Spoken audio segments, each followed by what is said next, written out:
네, 안녕하십니까. 오늘부터 새로운 강의 시작하는데요. 우리 프랭크 쌤하고 겨울방학 때 이제 1, 2월 달 동안 8주에 이어서 수능 끝나면 토익을 할 겁니다. 쌤 채널에 뭐 이것저것 너무 많이 나오는 것 같죠? 근데 사실 잡다하게 하는 게 아니라 다 필요한 거예요. 제목이 뭐라고요? 수능 끝나면 토익.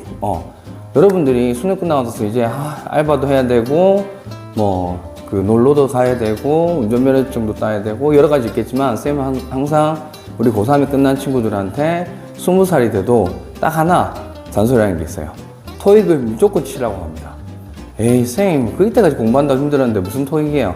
그런데 보세요. 여러분 나중에 갔을 때 우리나라에서 어쩔 수 없이 만약에 다른 직장을 찾는 거가 아니고 회사에 취직을 할 때는 내가 회사에서 1도 영어를 안 쓰는 데조차도 꼭 영어 시험은 가지고 있어야 됩니다. 그래서 어차피 해야 될 부분들 미리 좀 해놓으면 좋고요. 예전에는 토익이 2년밖에 유예 기간이 안 됐어요. 그래서 1학년 때 점수 받아놓더라도 나중에 3, 4학년 되면 다시 업데이트를 시켰어야 되는데 지금은 이제 5년으로 늘어났습니다. 아주 좋은 거예요. 그래서 5년이기 때문에 여자친구들 같은 경우는 20살, 21살 때 토익을 다 해결해 놓고 나면 이제 졸업할 때쯤 되면 충분히 써먹을 수 있는 그런 시기가 될 거고요.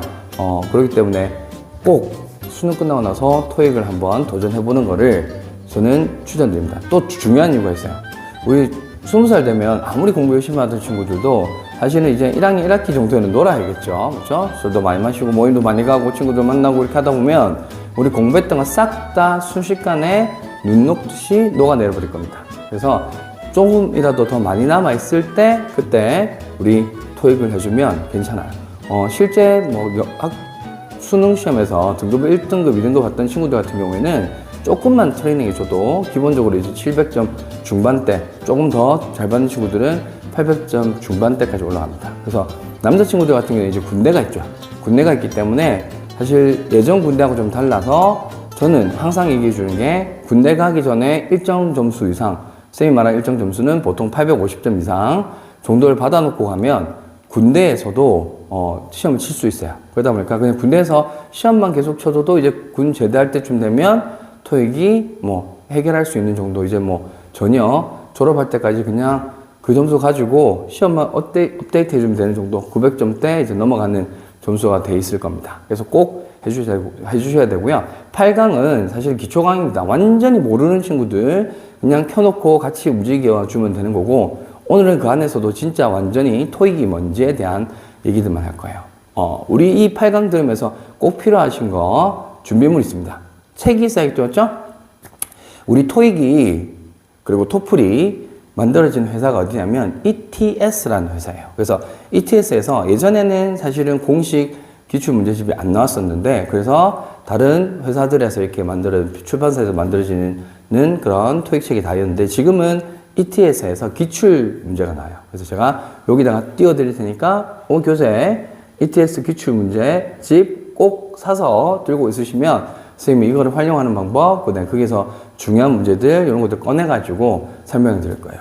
선생님 1강 때 뭐 한다고 그랬죠? 이제 토익에 대해서 설명드린다고 그랬죠? 토익 만점은 몇 점입니까? 선생님 1000점요? 100점요?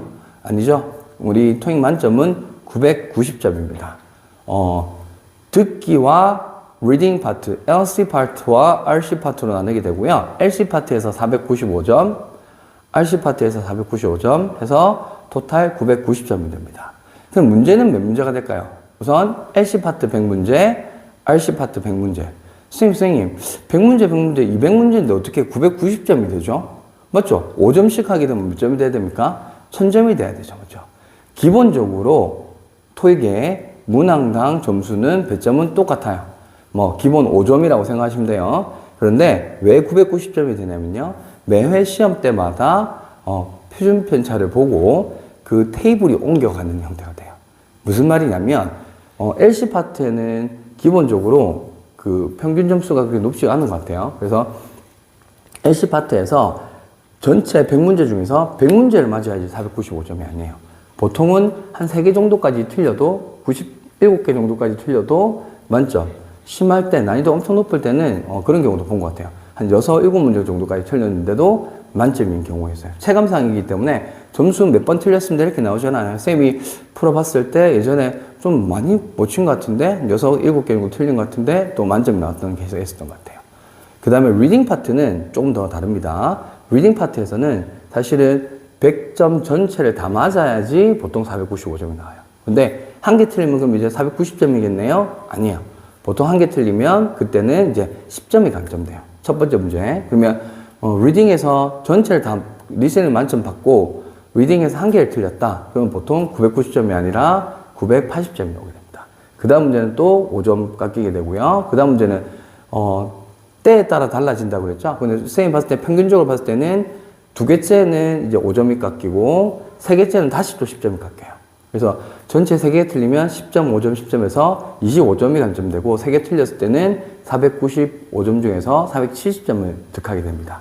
그래서 그런 느낌으로 가게 되기 때문에 나중에는 이제 950점이 넘어가는 구간에서는 사실 리스닝에서는 만점 당연히 나와야 되는 거고요.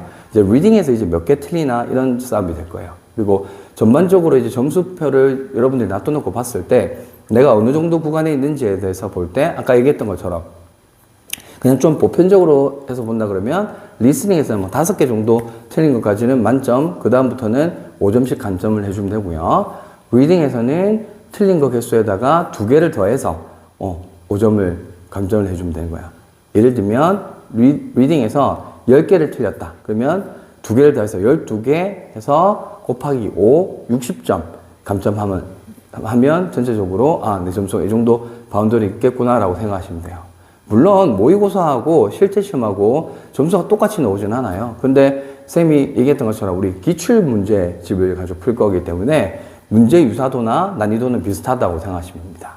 이제 그럼 토익의 각각 파트들 한번 들어가 볼까요? 파트는 전체 1부터 7까지 구성이 되어 있고요. 파트 1부터 파트 4까지는 리스닝 파트가 되고 파트 5에서 파트 7까지는 리딩 파트가 됩니다. 그래서 전체 100문제 구성 중에서 사실은 7개의 파트로 다 나눠져 있고 각각의 파트별로 문항 개수들은 좀 차이가 있습니다. 그 각각 파트에 대해서 구체적인 부분들은 선생님이 하나하나 다 들어갈 거고요. 오늘 파트 구성만 간단히 소개를 드릴게요. 파트 1은 그림 문제입니다. 예전에는 10문제가 나왔었는데 지금은 이제 6문제밖에 안 나오죠. 그림을 보고 그림을 알맞게 묘사해 준 거를 뽑으면 돼요. 지문 하나도 없고요. 그림만 딱 나와 있어서 A, B, C, D. 예를 들면 그림 안에서 이 사람이 그 책상을 옮기고 있다. 이런 표현이 있다 그러면 그게 맞다. 동그라미 쳐주시면 돼요. A, B, C, D에서 나오는 표현을 보면 되고요. 보통 나중에 이렇게 풀 때 선생님이 그런 요령을 말씀드리겠지만 전체 봤을 때 그림 하나밖에 없으니까 뭐가 중요하겠어요? 그림을 바라보는 시점이 중요하겠죠. 나중에 선생님 그림을 이제 들어가는 부분들 보여드리겠지만 그림 안에서 전체 큰 그림의 구성이 어떻게 되어 있는지 그리고 사람들이 얼만큼 들어와 있는지 또는 배경이 어떻게 되어 있는지 동작이 어떤 것들이 있는지 이거에 대해서 포커스 맞춰주면 돼요. 두 번째 파트 2는 묻고 답하기예요. 질문에서는 그냥 질문이 나올 거예요. When did you hear that? 이런 게 나온 거야. 언제 너가 들었니? 이런 게 나와요. 그럼 이제 A, B, C 유일하게 파트 7 중에서 유일하게 파트 2는 삼지선다형입니다. 3개 중에 하나 맞추는 거예요. 그렇죠? A, B, C에서 적절한 대답을 해요. When did you hear that? A. I don't know. B. I heard it yesterday. C. I went there. 그렇죠? 말도 안 되는 질문 같은데 진짜 그렇게 나와요. 그렇죠? B에서 내가 어제 들었어 라는 게 답이 되기 때문에 B를 동그라미 쳐주면 되는 겁니다. 파트 2는 특징이 뭐다? A, B, C 삼지선다형이고 그냥 질문하고 답하는 거. 이제 파트 3, 파트 4가 처음 보면 되게 어려워 보일 수가 있어요. 파트 3에서는 대화문 형태로 두 사람이 계속 대화를 한 이후에 3개의 질문에 대해서 답을 하는 거고요. 파트 4에서는 조금 긴 글이 읽어지고 연설문이나 기사나 이런 것들이 나오고 나서 그에 맞춰서 A, B, C를 읽어요. 이 부분들은 사실은 좀 요령이 많이 필요한 부분들이어서 쌤이 그 부분들에 대해서는 들어가서 제가 2강, 3강에 이어서 쭉 해두도록 하겠습니다. 그리고 파트 이제 5, 6, 7으로 넘어가면 리딩 파트가 되게 됩니다. 파트 5에서는 뭘 하게 됩니까? 기본적으로 어휘와 어법을 하게 돼요. 문제의 유형을 나중에 분석해 드리겠지만 크게 나눠서는 어법과 문법과 어휘 문제라고 생각하시면 돼요. 문법 비중이 약간 좀 더 높고요. 어휘 문제가 조금 더 낮은 경향이 있어요. 그래서 전체 비중을 봤을 때는 7대3에서 6대4 정도 비중을 보시면 될 것 같고요. 이제 파트 6는 사실은 파트 5에서 연계된 부분이에요.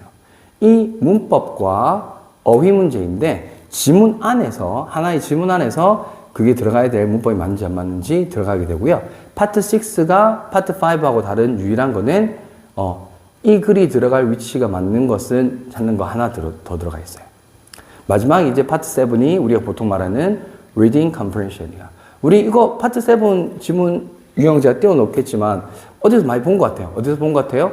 수능에서도 나와요. 맞죠? 수능에서 우리 실용문 두 문제가 사실은 토익의 reading 파트하고 똑같다고 보시면 돼요.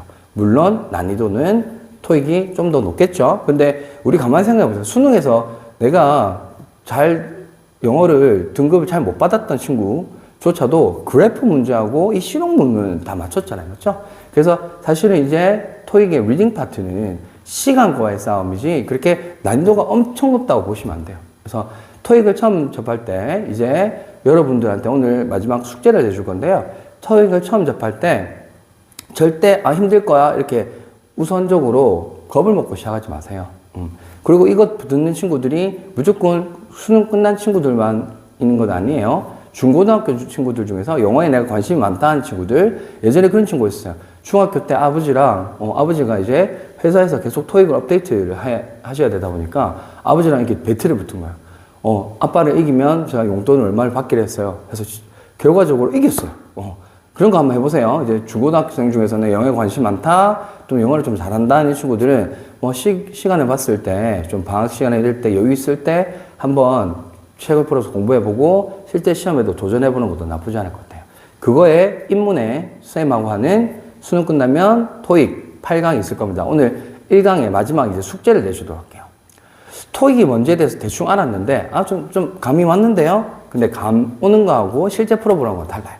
그래서 선생님이 첫 번째 내준 숙제, 선생님이 책 교재 사라고 했죠? 이 교재에 1회를 실제 시험 치듯이 시간을 다 안배해서 앞에 다 나와 있어요. 맞죠? 나와 있으니까 실제 시험 치듯이 안배해서 시험을 한번 쳐보고 채점까지 마무리하고 이제 2강을 들을 준비를 해주시면 좋을 것 같아요. 꼭 숙제를 하고 우리 2강에서 보도록 하겠습니다.